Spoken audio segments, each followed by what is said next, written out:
Hello दोस्तों, एक बार आपका फिर से स्वागत है आपके अपने YouTube चैनल पर फिजिक्स की क्लास में। अभी लास्ट यूनिट में हमने चर्चा की इलेक्ट्रिक करंट से रिलेटेड और इलेक्ट्रिक सर्किट से रिलेटेड बहुत सारे टॉपिक्स पर, जहां हमने जाना किरचॉफ्स लॉ में metre bridge, Wheatstone bridge और पोटेंशियोमीटर की बहुत सारे टॉपिक्स हमने समझे। अब आगे कुछ एक आध न्यूमेरिकल्स हैं जिन पर चर्चा करते हैं और इस यूनिट को ख़त्म करते हैं। तो आगे बढ़ें उससे पहले चैनल सब्सक्राइब कर लें ताकि सारे वीडियो, सारे नोटिफिकेशन आपके पास टाइम से पहुँचें और बेल आइकन प्रेस कर दें। चलते हैं पहले क्वेश्चन पर चर्चा करते हैं। क्वेश्चन लिखा हुआ है, एक स्टैंडर्ड सेल है, मानक सेल है, मतलब ये एक मानक सेल दिया हुआ है। इंग्लिश में क्वेश्चन लिखे हैं लेकिन दोनों की बात कर रहे हैं हम। उसका EMF है 1.1 वोल्ट, मतलब ES लिखा हुआ है 1.1 वोल्ट। वो बैलेंस हो रहा है पोटेंशियोमीटर वायर पर। उसका जिस लेंथ पर बैलेंस हो रहा है वो है 0.88 मीटर पर, ठीक है। और यानी कि L0 लिखा हुआ है 0.88 मीटर। एक बोल रहा है आगे पोटेंशियल ड्रॉप अक्रॉस 1 ओम, मतलब 1 ओम रेजिस्टेंस है, उसके सिरों के बीच विभवांतर, उसके अक्रॉस जो पोटेंशियल ड्रॉप है वो 0.2 मीटर लेंथ पर बैलेंस होता है पोटेंशियोमीटर वायर पर। मतलब ये अमीटर कैलिब्रेशन से रिलेटेड क्वेश्चन है क्योंकि 1 ओम रेजिस्टेंस आ रहा है। तो R जो लिखा हुआ है वो 1 ओम है, उसके लिए balance length small l 0.20 metre है। आगे बोल रहा है reading of the meter, ammeter की जो रीडिंग है जो सर्किट के सीरीज में कनेक्ट है वो है 0.20 एम्पियर, यानी कि I 0.20। तो ये बोल रहा है आगे कि find the error in emitters reading, ammeter के पाठ्यांक में त्रुटि। डेल्टा I निकालना है। क्या होता है delta I? I minus I dash, I minus I dash. अब मीन्स I लिखा हुआ है तो पहले आई डैश निकालना होगा। और आई डैश क्या होता है हम पढ़ चुके हैं।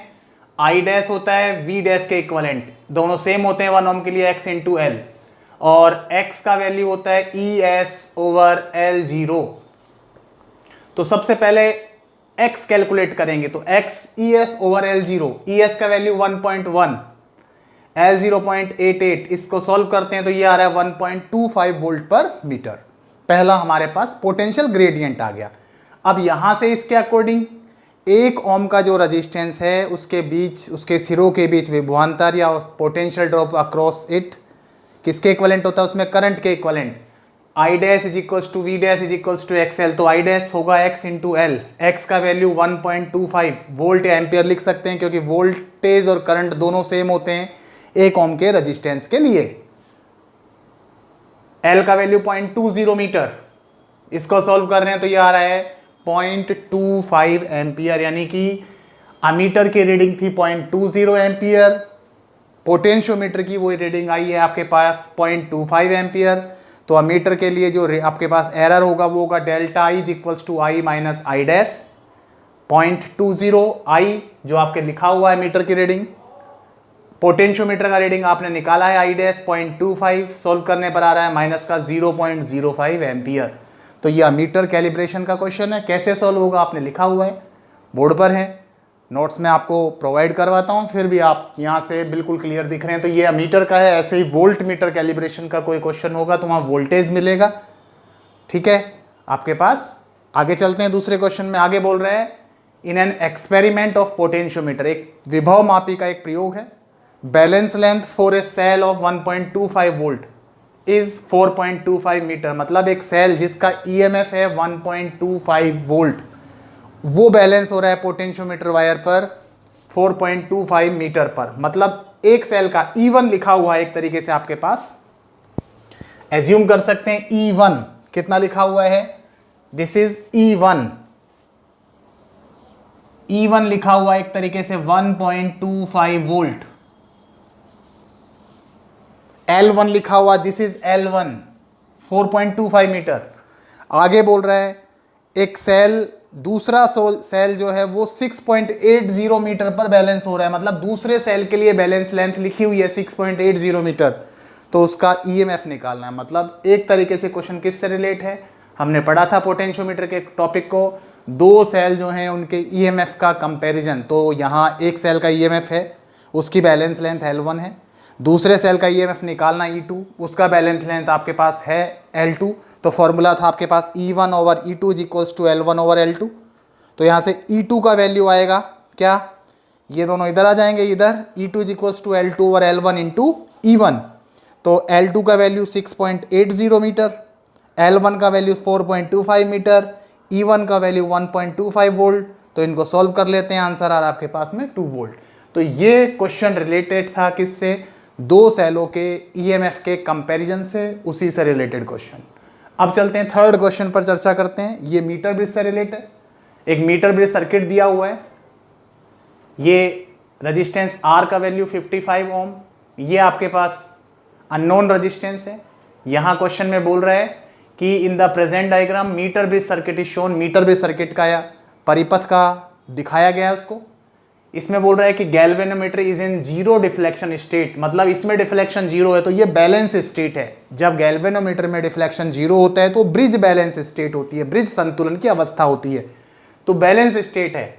और वहां जब बैलेंस है तो ये कहां बैलेंस हो रहा है, 20 सेंटीमीटर पर, 20 सेंटीमीटर पर, और टोटल वायर होता है 1 मीटर का, ये 20 तो बाकी की 80 दी हुई है फिर भी डायरेक्ट इसमें। और जब ब्रिज बैलेंस होता है तो हम पढ़ चुके हैं इन दोनों का रेशो और इन दोनों का रेशो सेम होता है, ठीक है, जो है आपके पास P ओवर में Q is equals to R over S। लेकिन यहाँ लेंथ है, लेंथ के फॉर्म में हम लिख चुके हैं, लेकिन नहीं लिखना चाहें तो 1 सेंटीमीटर यूनिट लेंथ का रजिस्टेंस हम एज्यूम कर सकते हैं स्मॉल x है, तो P ये काम करेगा P का, तो P का वैल्यू क्या होगा x इंटू L, और Q का वैल्यू क्या होगा 100 माइनस L इंटू x।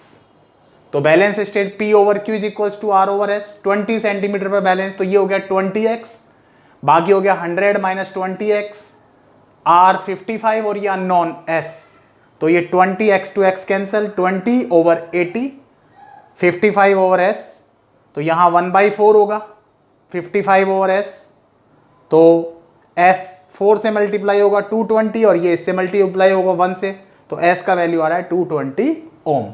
तो ये था मीटर ब्रिज से रिलेटेड या व्हीट स्टोन ब्रिज से रिलेटेड क्वेश्चन, क्योंकि metre bridge Wheatstone bridge के प्रिंसिपल पर ही बेस्ड एक इंस्ट्रूमेंट था, एक उपकरण था, जिसका काम क्या था, एक अननोन रेजिस्टेंस की वैल्यू और उसके स्पेसिफिक रेजिस्टेंस की वैल्यू फाइंड आउट करना। यहाँ रेजिस्टेंस निकलवाया था क्वेश्चन में।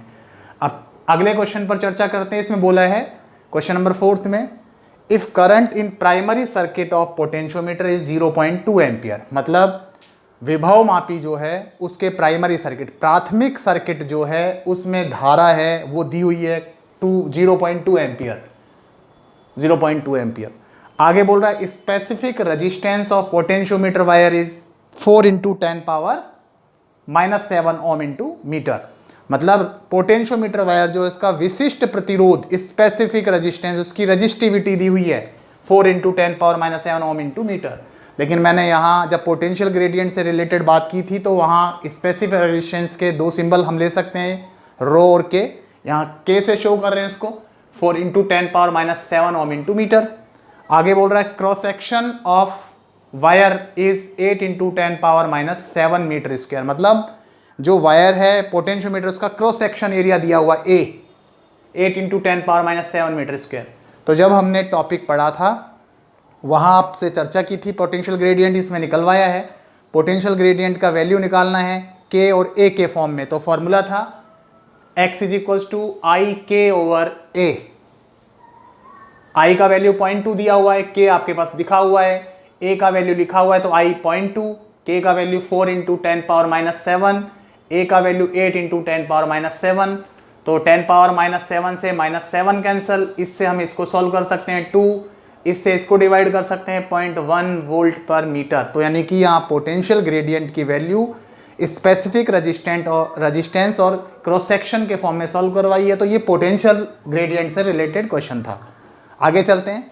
अगला क्वेश्चन, एक सर्किट दिया हुआ है, इसमें दो सेल हैं, एक जैसे एंड उनसे कनेक्ट है पॉजिटिव से पॉजिटिव। इसका आपके पास EMF 2 वोल्ट है, इसका EMF 4 वोल्ट है, इसका इंटरनल रेजिस्टेंस 1 ओम है, इसका इंटरनल रेजिस्टेंस 2 ओम है, इसके साथ एक 5 ओम का रेजिस्टेंस कनेक्ट है।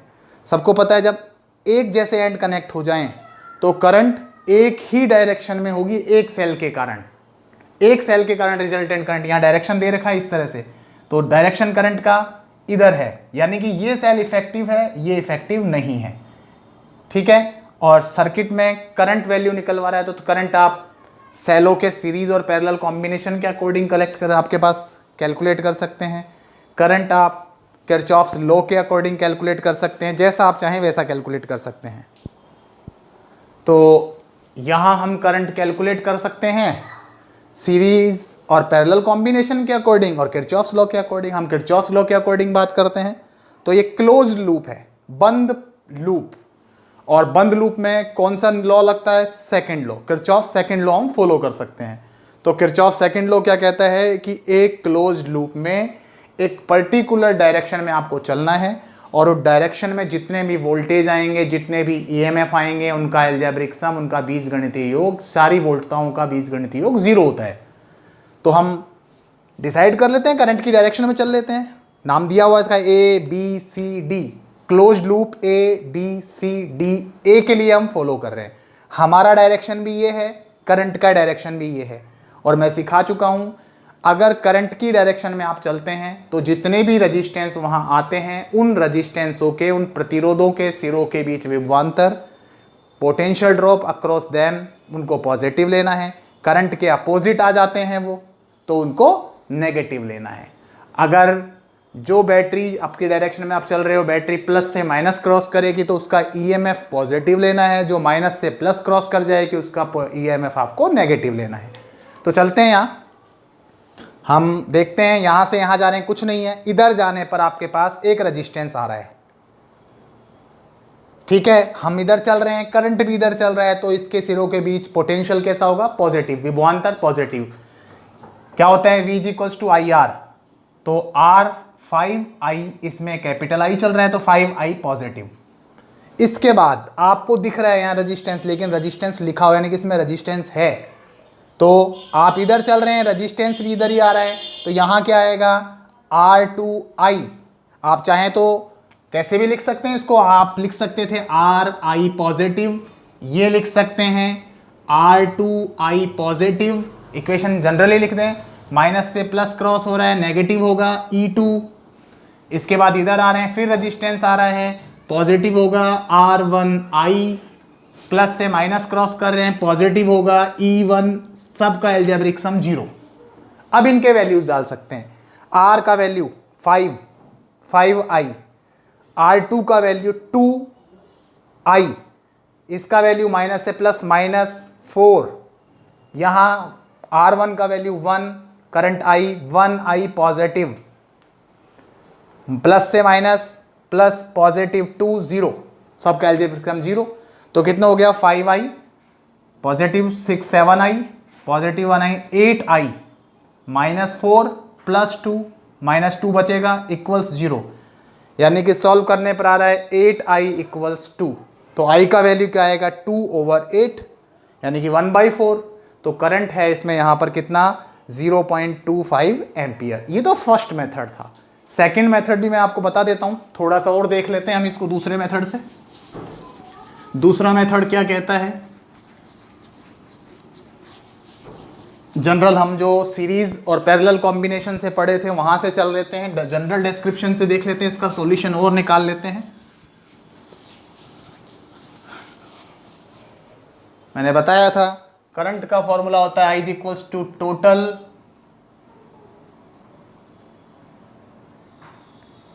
ईएमएफ और वोल्टेज ओवर में total resistance of the circuit. मतलब कुल विभवांतर ओवर में कुल प्रतिरोध, यह फॉर्मूला है करंट का I। अब देखें यहां दोनों सेल ये इफेक्टिव हैं। अगर दोनों के एक का प्लस दूसरे का माइनस होता तो होता E1 प्लस E2 या E2 प्लस E1। अब यहां ये इफेक्टिव है तो यहां क्या आएगा? E2, दूसरा इफेक्टिव नहीं है, minus E1। Total resistance 1 2 3 resistance series में R plus small R1 plus small R2। इसको सॉल्व कर लेते हैं। E2 का value 4 minus 2, R 5, R1 1, R2 2। तो सॉल्व करने पर आ रहा है 2/8। 1/4 यानी कि 0.25 एम्पियर। तो किसी भी मेथड से सॉल्व करें आंसर एक आएंगे। तो ये इस न्यूमेरिकल, इस यूनिट से रिलेटेड न्यूमेरिकल, ज़्यादातर टॉपिक जितने भी आए हमने सब per unit wise, topic wise numerical पर चर्चा कर ली थी। लास्ट में कुछ टॉपिक से रिलेटेड न्यूमेरिकल फिर सॉल्व किए हैं। अगर अब भी प्रॉब्लम रहती है आप कमेंट डाल सकते हैं, मैं बीच में उनको डिस्कस कर दूंगा बीच की क्लासों में। तो ये यूनिट सेकंड थी, आज कंप्लीट हो गई है। अगले क्लास में एक नई यूनिट के साथ फिर मुलाकात होगी। तब तक के लिए, लेकिन सबसे पहले आप सारे वीडियोस आपके पास पहुँचें इसलिए चैनल सब्सक्राइब करें और बेल आइकन प्रेस करें। अगली क्लास में फिर मुलाकात होगी एक नए टॉपिक के साथ। तब तक के लिए धन्यवाद।